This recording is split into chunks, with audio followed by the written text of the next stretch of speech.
People frequently ask me what is the real world use for laser flashlights, and I don't know what to tell them.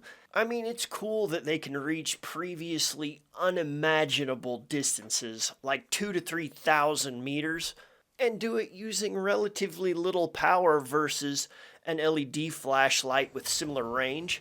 But as fun and amazing as that is, there's really not much else to do with them.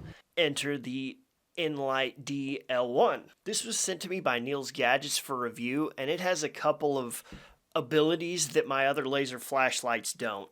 Number one, it can have a fairly wide, soft-ish beam, similar to an LED flashlight. It accomplishes this by using a thread-on diffuser, something I could swear I heard some YouTubers suggest back in 2019 when the Ace Beam W30 first came out. The effect from the diffuser is really pronounced. It creates what I would call a usable beam. It's not perfect. It is soft around the edges, but there's still a little bit of like a sharp point in the center.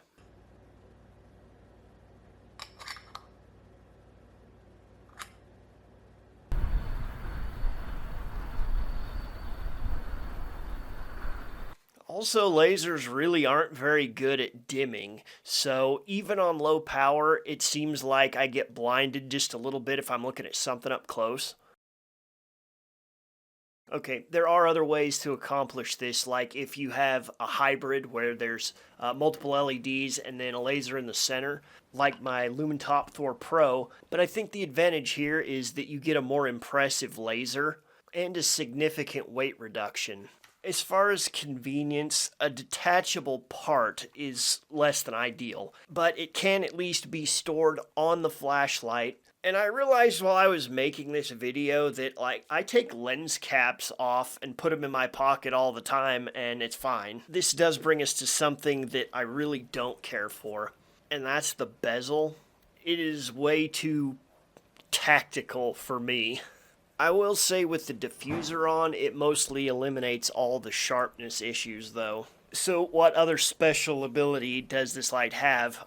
Well, just that it's unusually waterproof, as in potentially scuba diver level waterproof. Without going into too much detail, I'm gonna nerd out for just a second. Most of you have probably already heard of IP ratings. When you buy a modern flashlight of any quality, it's gonna say something like IPX4 or IPX7 or IPX or IP67 on it. What that means is it's the ingress protection rating. The first number here, the 6, is the light's rating against dust or debris, and the second number is against liquids. If you see an X instead of a number, it just means that there was no test for debris.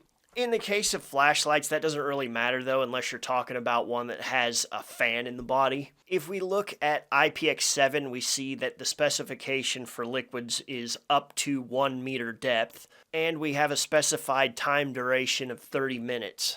With IPX8, it's 1 meter or more, but in this case, the time and depth is specified by the manufacturer.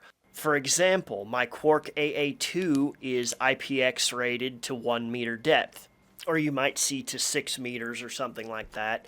The Nlight DL1 is rated to 100 meters depth. To give you an idea, the deepest part of Table Rock Lake is only like 220 feet deep. You can see that the Nlight DL1 has double O-rings on both ends of the body, and when you thread them on, you can feel that the seal is really tight. It's like they're a little bit thicker than usual. I would think that the tail cap would probably be the most likely place to get water coming in, but I guess we'll see. I don't have scuba gear, but I did make this kind of a rig thing out of some PVC pipe and camera mounts, and so we're gonna go and do the next best thing.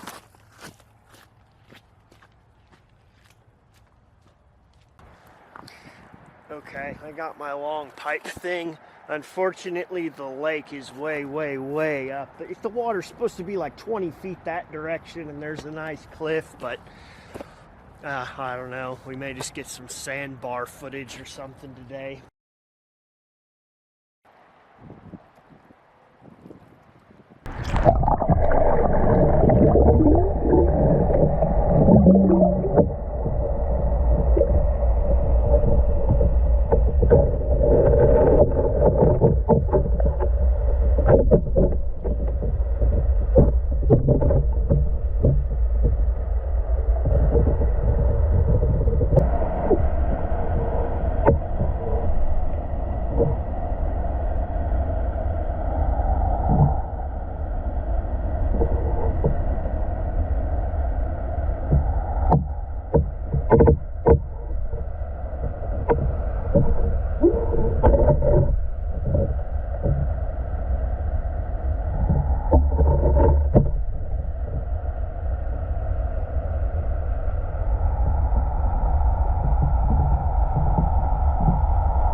we'll see.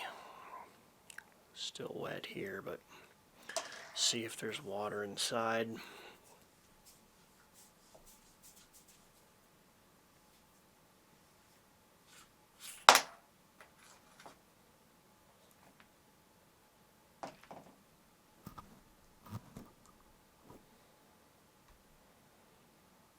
It's pretty dry there.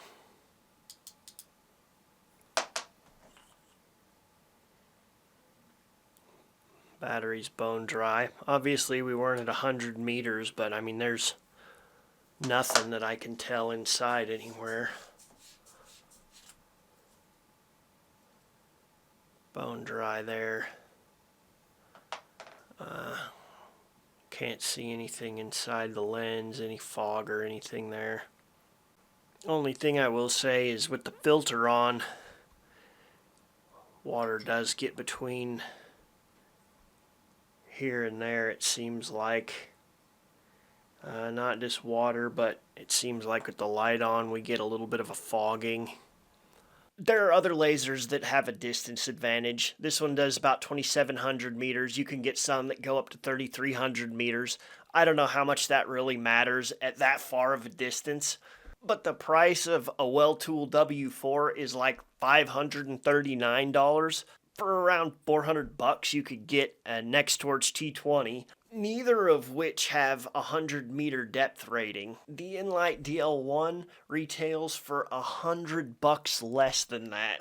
And at the time of this recording, there's a coupon code in the YouTube description that I think you're going to be really impressed with. If you want to see some more great laser flashlight content, Ethan just uploaded a video to this channel yesterday about the Nitecore P35i, which is a hybrid that uses 6 LEDs and a laser in the center. Guys, super thanks for watching, and good lucks.